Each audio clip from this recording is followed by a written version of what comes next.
गर्मी में गरीब ससुराल आए अमीर मायके वाले। सारी तैयारियां हुई या नहीं? सर, सारी तैयारियां हो गई हैं, लेकिन ये तैयारी हो क्यों रही है? क्या कोई खास आने वाला है? हाँ, हमारी कंपनी के बॉस की बेटी जानवी जी आ रही हैं। अब से वही इस पूरी कंपनी को हैंडल करेंगी। अरे, लगता है वो आ गई। कंपनी के सारे लोग अपनी न्यू बॉस जानवी का स्वागत करते हैं। हेलो, मेरा नाम है जानवी और अब से मैं ही कंपनी को हैंडल करूंगी। पुराने रिकॉर्ड से मुझे पता चला है कि हमारी कंपनी में पिछले कई सालों से काफी लॉस हुआ है, इसलिए अब आप सबको खूब मेहनत करनी होगी और इस लॉस को रिकवर करना होगा। जानवी की बात सुनकर जहां सारे स्टाफ के लोग तालियां बजाते हैं, वहीं स्टाफ में काम कर रहे रोहन और शरद का मुंह बन जाता है। अरे, ये जानवी तो काफी पढ़ी लिखी लग रही है। कहीं इसे पता लग गया कि इतने सालों से कंपनी में जो लॉस हो रहा है उसे हम लोग ही कर रहे हैं, तो जिंदगी भर जेल में चक्की पीसनी पड़ेगी। ऐसा नहीं होगा, इससे पहले ही हम इसका खेल खत्म कर देंगे। शरद रोहन जानवी को मारने का प्लान बनाते हैं। राजीव उनके केबिन के बाहर की सफाई कर रहा होता है, जिसके चलते वो शरद और रोहन की सारी बातें सुन लेता है और भागता हुआ सीधा जानवी के केबिन में जा पहुंचता है। तुम इस तरह बिना परमिशन के मेरे केबिन में कैसे आए? राजीव जानवी को सारी बात बताता है, जिसे सुनकर जानवी को यकीन तो नहीं होता, लेकिन वो फिर भी पुलिस को कांटेक्ट कर लेती है।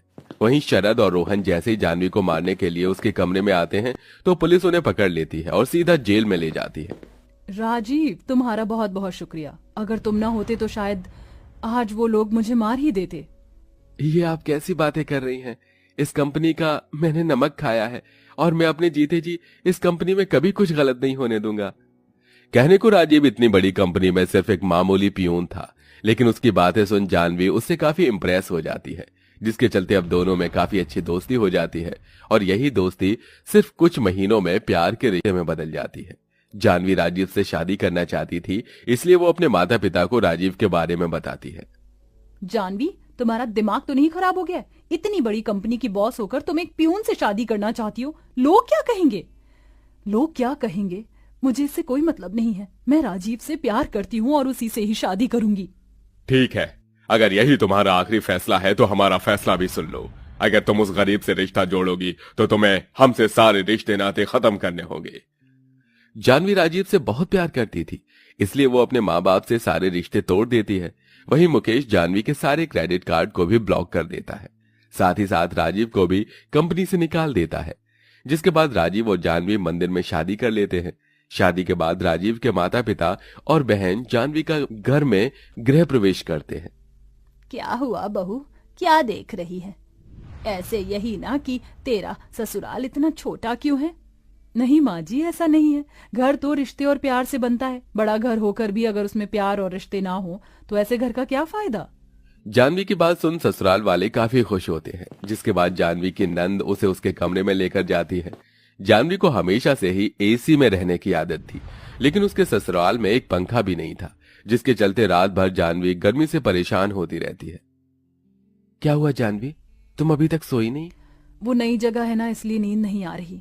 मैं जानता हूं तुम्हें एसी में रहने की आदत है, और यहाँ तो एक पंखा भी नहीं है। जानवी, मुझे माफ कर देना, मेरी वजह से तुम ठीक से सो भी नहीं पा रही हो। आप ऐसा क्यों बोल रहे हैं? धीरे धीरे मुझे इन सब की आदत हो जाएगी। आप ज्यादा परेशान मत हो। जानवी को गर्मी से इतना परेशान होता देख राजीव से देखा नहीं जाता। जिसके बाद राजीव रात भर जागकर जानवी को हाथ वाले पंखे से हवा करता रहता है, जिससे जानवी आराम से सो जाती है। सुबह होने के बाद जानवी उठकर तैयार होती है और अपनी पहली रसोई की रस्म के लिए जाती है। ये क्या? यहाँ तो ना ही गैस है और ना ही इंडक्शन। इसका मतलब मुझे मिट्टी के चूल्हे पर खाना बनाना होगा। वैसे जब मैं स्कूल टूर की तरफ से गांव गई थी तो मैंने देखा था कि वहाँ की औरतें कैसे चूल्हे पर खाना बनाते हैं। आज मैं भी ट्राई करती हूँ। जानवी चूल्हा जलाने की कोशिश करती है और थोड़ी देर में चूल्हा जल जाता है, जिसे देख जानवी बहुत खुश होती है और अपनी पहली रसोई की तैयारी करती है। वहाँ तो सिर्फ टमाटर है और थोड़ा सा आटा। अब मैं क्या करूँ? इनसे मैं क्या ही बनाऊं? जानवी काफी देर तक सोचती है कि तभी उसे आइडिया आता है और वो जल्दी से टमाटर की चटनी और गर्मा गर्म रोटी बनाकर तैयार कर देती है। जानवी के हाथ का खाना घर में सभी को काफी पसंद आता है। बहू, ऐसी टमाटर की चटनी तो मैं भी नहीं बना पाती जैसे तूने बनाई है। हाँ भाभी, हमें नहीं पता था कि आप इतना अच्छा खाना बनाती हो और मुझे तो यकीन ही नहीं हो रहा कि आपने चूल्हे पर खाना बनाया है। सभी लोग जानवी की काफी तारीफ करते हैं वहीं जगन शगुन के तौर पर जानवी को 20 रुपए देता है, जिसे लेकर जानवी आशीर्वाद लेती है और जानवी को उसके ससुराल में बेटी की तरह ही प्यार मिल रहा था। लेकिन बढ़ती गर्मी के चलते उसकी हालत काफी ज्यादा खराब हो चुकी थी। बहुत प्यास लग रही है। शादी से पहले हर गर्मी के मौसम में माँ मेरे लिए तरह तरह की जूस बनाया करती थी, लेकिन अब तो इस मटके के पानी का ही सहारा है। जानवी मटके का पानी लेकर जैसे ही पीती है तो एकदम से उसके हाथ से गिलास छूट जाता है, जिसकी आवाज सुनकर सरस्वती आ जाती है। क्या हुआ बहू, तू ठीक तो है ना? कुछ नहीं माँ जी, वो गर्मी की वजह से मटके का पानी भी गर्म हो गया था तो एकदम से ग्लास छूट गया।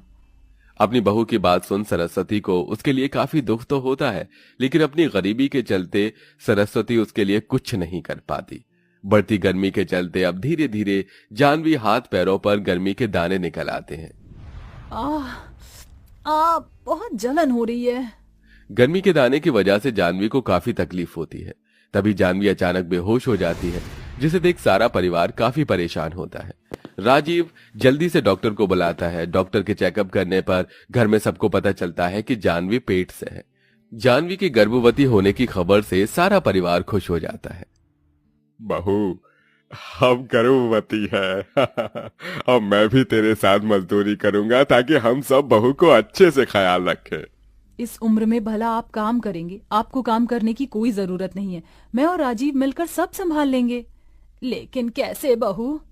माँ जी, आपने ही तो कहा था ना कि मैं खाना अच्छा बनाती हूँ, तो मैं सोच रही थी कि मैं समोसे और पकौड़े की रेडी खोल लेती हूँ। ज्यादा मेहनत भी नहीं लगेगी और कमाई भी अच्छी खासी हो जाएगी।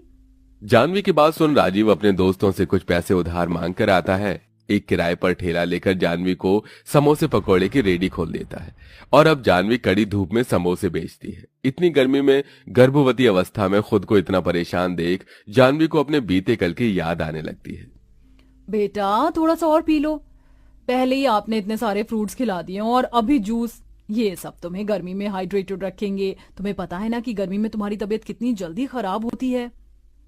अपने बीते पल को याद करते हुए जानवी की आंखों में आंसू आ जाते हैं। तभी उसके सामने से एक बड़ी सी गाड़ी गुजरती है। उस गाड़ी में कोई और नहीं बल्कि उसके माता पिता होते हैं। अपनी बेटी को गर्भवती हालत में धूप में समोसे बेचते हुए देख मुकेश और मेघना की आंखों में आंसू आ जाते हैं। ये हमारी बेटी की क्या हालत हो गई है। सुनिए जी, मुझे मेरी बेटी के पास ले चलिए। मैं उसे अब ऐसी तकलीफ में और नहीं देख सकती।